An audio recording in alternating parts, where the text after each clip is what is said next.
Assalamualaikum warahmatullahi wabarakatuh. Perkenalkan, nama saya Nur Mahmud Ismail dari Prodi PAI kelas 5B. Ya, di sini saya akan menjelaskan sedikit tentang metode memahami Islam. Agama Islam diyakini memiliki segala kesempurnaan dan ajaran yang lengkap, tetapi terkesan kaku dan menjadi beban karena disampaikan dengan cara yang keliru. Yang pertama, pentingnya sebuah metodologi. Perubahan metodologi merupakan faktor fundamental dalam Renaissance. Pemikiran analogi dari Aristoteles. Faktor utama yang menyebabkan kemandekan dan stagnasi dalam berbagai kehidupan Eropa. Yang kedua, perubahan dari sistem feodal ke sistem bourgeois. Metode ilmiah yang dikembangkan dua orang bacaan yang sangat berbeda dengan Aristoteles dalam cara melihat objek. Perubahan sains, masyarakat, dan dunia berubah pola kehidupan manusia. Dua faktor utama sebuah agama dapat dipahami. Yang pertama, seberapa mendalam para misionaris memahami agamanya. Yang kedua, beberapa terampil mereka menyajikan agama yang dipahaminya itu kepada masyarakat luas. Metodologi yang mudah dipahami oleh kaumnya. Ketepatan suatu metodologi sangat penting dalam memahami Islam agar pengetahuan Islam yang benar dapat diraih. Yang B, metode kajian sumber disiplin dan dimensi Islam. Kajian diturunkannya syariah Islam atau maqasid al-syariah mutlak harus menjadi sandaran utama metodologi pemahaman Islam. 5 tujuan maqasid al-syariah. Yang pertama, menjaga agama. Yang kedua, menjaga jiwa. Yang ketiga, menjaga akal. Keempat, menjaga keturunan. Yang kelima, menjaga harta. Ulama yang benar menduduki posisi tertinggi di hadapan Allah SWT karena mereka sebagai waris Nabi yang bertugas menjaga dan menegakkan agama. Ulama yang mudah dibeli atau menjual murahan ayat-ayat Allah tercela dan dikategorikan sebagai al-ulama al-su atau ulama yang buruk karena mereka merusak agama. Dalam sebuah hadis disebutkan bahwa tinta ulama ditimbang dengan darah syuhada, maka lebih beratlah tinta ulama. Al-Quran menetapkan qiyas dalam pembunuhan. Untuk menjaga jiwa, khamar diharamkan karena merusak akal, zina diharamkan karena merusak keturunan, dan pernikahan dianjurkan untuk menjaga keturunan. Segala upaya yang memperkuat akal, yaitu giat belajar, berpikir, memberi beasiswa, sangat dianjurkan oleh agama. Riba, pencurian, dan penipuan diharamkan karena merusak harta. Upaya yang merusak harta yaitu korupsi, pemerasan, dan segala transaksi bisnis yang menguntungkan satu pihak dan merugikan pihak lainnya diharamkan. Kaidah-kaidah fikih yang lebih dikenal qawaid al-hams, 5 kaidah induk mutlak juga harus diketahui.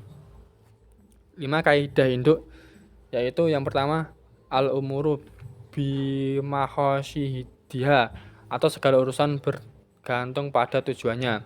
Yang kedua, al-yaqinu la yuzalu bi al-syak atau keyakinan tidak dapat dihapus dengan keraguan. Yang ketiga, al-masyahatu tajibu al-tashir atau kesukaran itu menarik kemudahan. Yang keempat, al-daharu yuzalu kemudaratan itu harus dilenyapkan. Yang kelima, al-adatu muhakamah atau adat kebiasaan itu ditetapkan sebagai hukum. Yang pertama, metode disiplin ilmu dan kajian isi. Disiplin ilmu yang dikembangkan di Indonesia, akidah, syariah, dan akhlak, bersifat doktriner. Beberapa pandangan Saltut terbagi menjadi dua disiplin ilmu agama, yaitu akidah dan syariah. Disiplin ilmu agama yang lebih terperinci adalah yang pertama ulum Al-Quran, ilmu hadis, yang kedua ilmu hadis dan ulum al-hadis, yang ketiga perbandingan mazhab dan usul al-fiqih, selanjutnya teologi dan mistisisme Islam, sejarah Islam dan filsafat sejarah Al-Quran, akhlak Islam dan falsafah akhlak. Yang kedua, metode kajian Al-Quran dan sejarah Islam. Menurut syariat, ada dua metode fundamental untuk memahami Islam.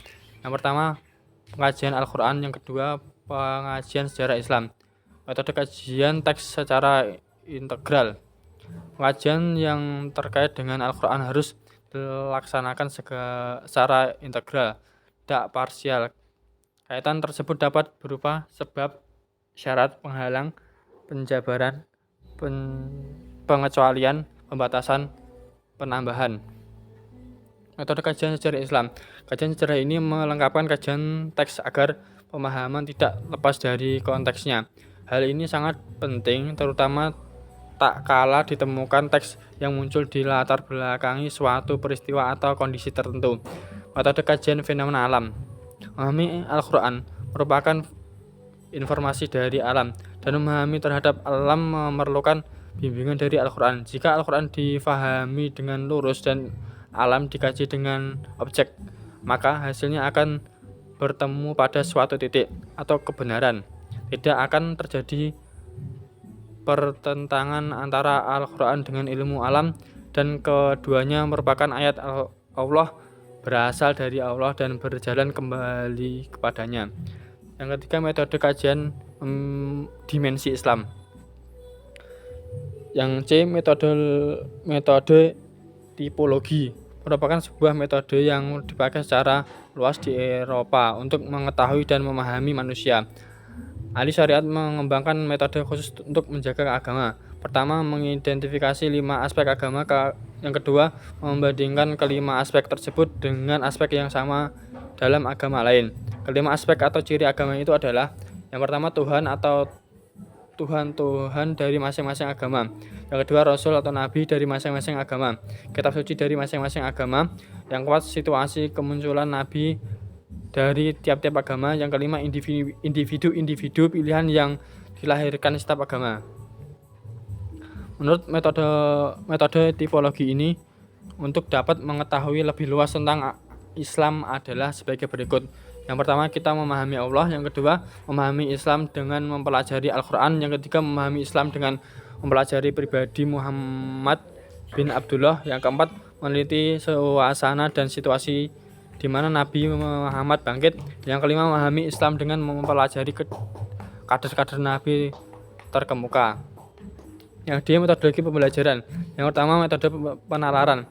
Pembinaan penalaran diarahkan untuk mengembangkan wawasan dan cara pandang. Yang kedua, metode perenungan dan penghayatan. Perilaku manusia tidak hanya dikendalikan oleh nalarnya.